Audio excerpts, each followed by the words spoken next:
સુરેશ વિદ્યાલયના ઓનલાઈન ક્લાસરૂમમાં તમારું સ્વાગત છે.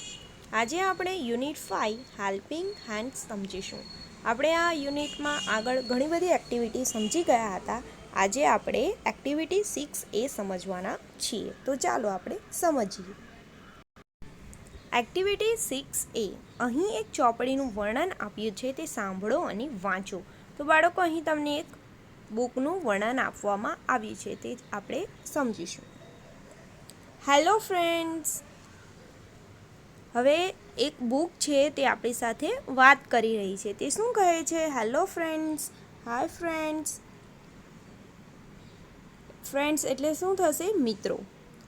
આઈ એમ અ બુક શું કહે છે? કે હું એક બુક છું, એટલે કે હું એક ચોપડી છું. નો નો નો શું કહે છે? નો નો એટલે ના ના. I am not a text book હું કોઈ પાઠ્યપુસ્તક નથી.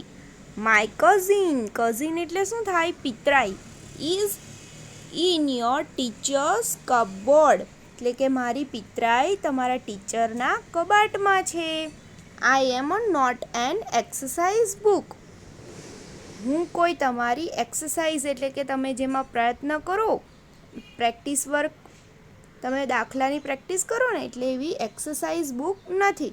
I am not an exercise book or a workbook હું તમારી વર્કબુક પણ નથી.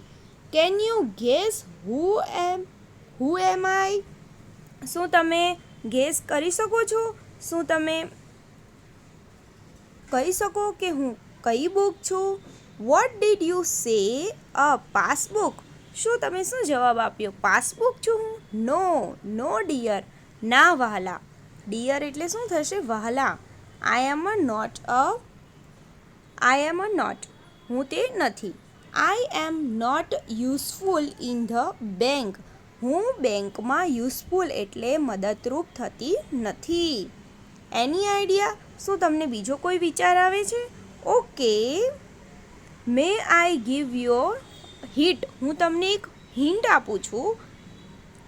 ગીવ એટલે આપવું, હિન્ટ એટલે કોઈ યુક્તિ આપે છે. What no that's impressive. Say it loudly. A storybook or a picture book.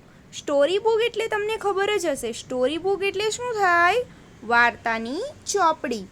ને પિક્ચર બુક એટલે ચિત્રવાળી book. Sorry dear, I am not from the library હું તમારી લાઇબ્રેરીમાં એટલે કે પુસ્તકાલયમાં નથી. હિન્ટ્સ હવે પાછી કે યુક્તિ આપે છે. I am a note book હું પછી કહે છે I am a note book. No I am not your English notebook હું તમારી ઇંગ્લિશની નોટબુક નથી. But yes your teacher write a notice in me તમારી ટીચર મારામાં નોટિસ લખે છે. Not again I am not a reference note or a diary હું તમારી કોઈ રેફરન્સ બુક કે ડાયરી નથી. I am not so thick and big શું કહે છે? I am not so thick and big હું કોઈ મોટી ચોપડી નથી.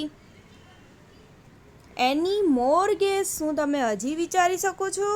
નો I am a very small short and thin હું સ્મોલ એટલે નાની, શોર્ટ એટલે કે ઊંચું તફાવત હોય ને, લોંગ એન્ડ શોર્ટ એટલે કે એવી ઊંચી અને ટૂંકી. સ્મોલ એટલે નાની, શોર્ટ એટલે ટૂંકી અને થીન એટલે પતલી. આઈ હેવ ઓનલી 12 પેજ મારા ફક્ત 12 પેજ છે. હવે આપણે કહી છે કે મારા 12 પેજ છે, તો સામે જવાબ આપે છે કે શું તે કેલેન્ડરમાં પણ 12 પેજ હોય 12 મહિનાના આધારે? Oh dear you are wrong ના હું કેલેન્ડર પણ નથી, તમે ખોટા છો.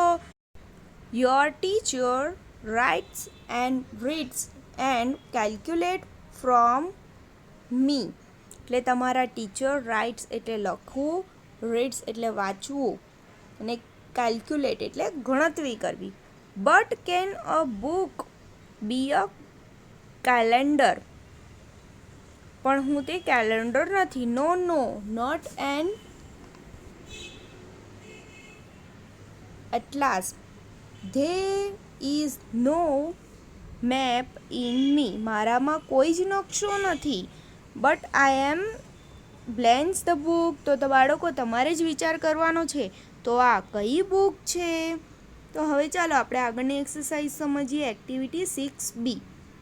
જોડીમાં કામ કરો. ઉપરના ફકરાને આધારે નીચેનો સંવાદ પૂરો કરો. સંવાદ વર્ગમાં ભજવો. હવે આપણે જે અહીં સરસ મજાનો એક બુકનો સંવાદ સમજી ગયા, તે સંવાદના આધારે આપણે કેટલીક ખાલી જગ્યાઓ પૂરવાનું છે, એટલે કે આ સંવાદને પૂર્ણ કરવાનો છે. તો ચાલો આપણે તે સમજીએ. ધ બુક એટલે બુક કહે છે હેલો ફ્રેન્ડ્સ. પછી જુઓ આપણને શું આપેલું છે? Hello friends, I am a book. એટલે અહીં જે આઈ એમ અ બુક લખ્યું છે ને, તે તમારે આ ખાલી જગ્યામાં લખવાનું છે કે હેલો ફ્રેન્ડ્સ. પછી તમારે લખવાનું કે આઈ એમ અ બુક. તમારે સારા હેન્ડરાઇટિંગમાં લખવાનું છે. ત્યારબાદ you are you a text book. તમે એવો પ્રશ્ન પૂછ્યો તો ધ બુક શું કહે છે? બ્લેન્સ. એટલે અહીં ખાલી જગ્યા આપી છે.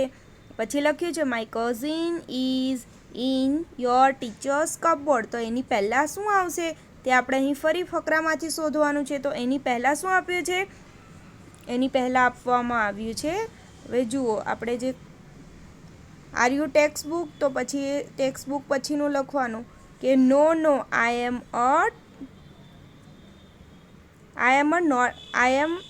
Not a text book. આટલું વાક્ય તમારે નીચે લખવાનું રહેશે. આમ જ બાળકો તમારે આ ફકરામાંથી જ આ સંવાદના જે તમને ખાલી જગ્યા કરીને આપ્યા છે તે તમારે પૂરું કરવાનું રહેશે આખી એક્સરસાઇઝ. હવે આપણે આગળ સમજીએ એક્ટિવિટી 6C.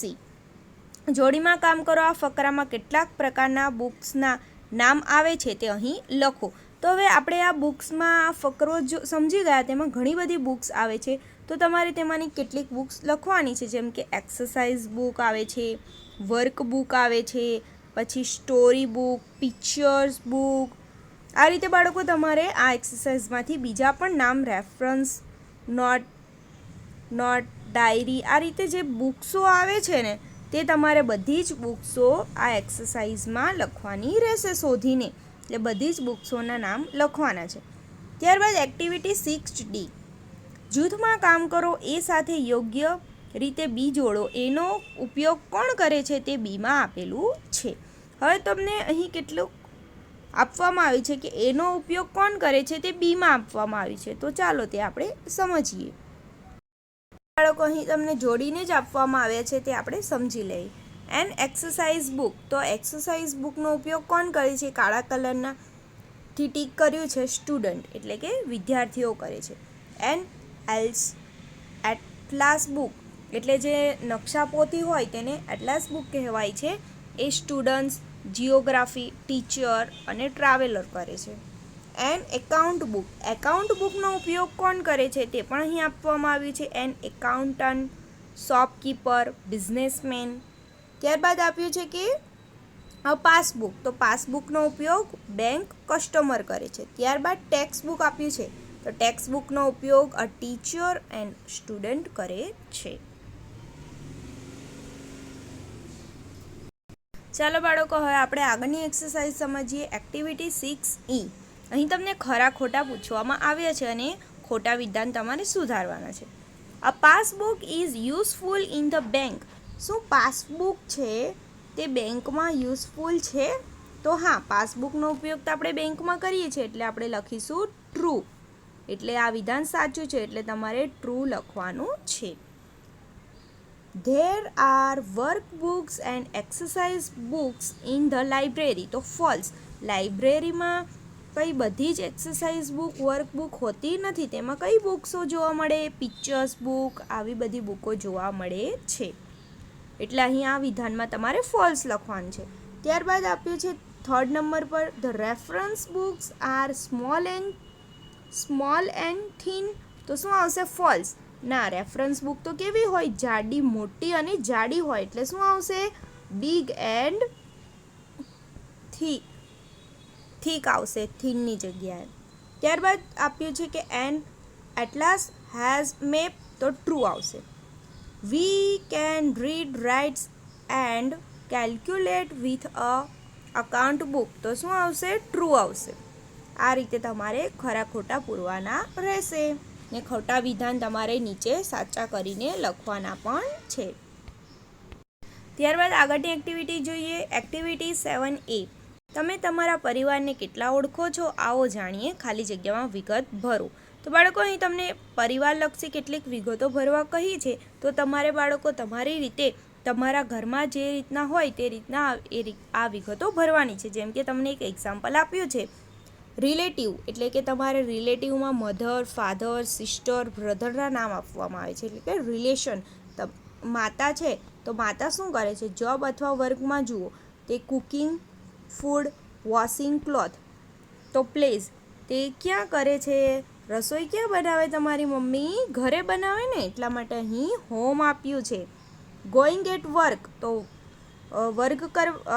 વર્ક એટલે કામ કરવા માટે ક્યાં જાય છે? ફેક્ટરી પર જાય છે. તો તમારે ફેક્ટરીમાં જતા હોય તો ફેક્ટરી લખવાનું. વર્કિંગ એટ ધ ઓફિસ, હવે ઓફિસમાં કામ કરવા જતા હોય તો શું આવશે? ઓફિસ આવશે. એટલે કે અહીં તમને વસ્તુ આપી છે તેનું પ્લેસ તમારે લખવાની છે. હવે ફાધર છે.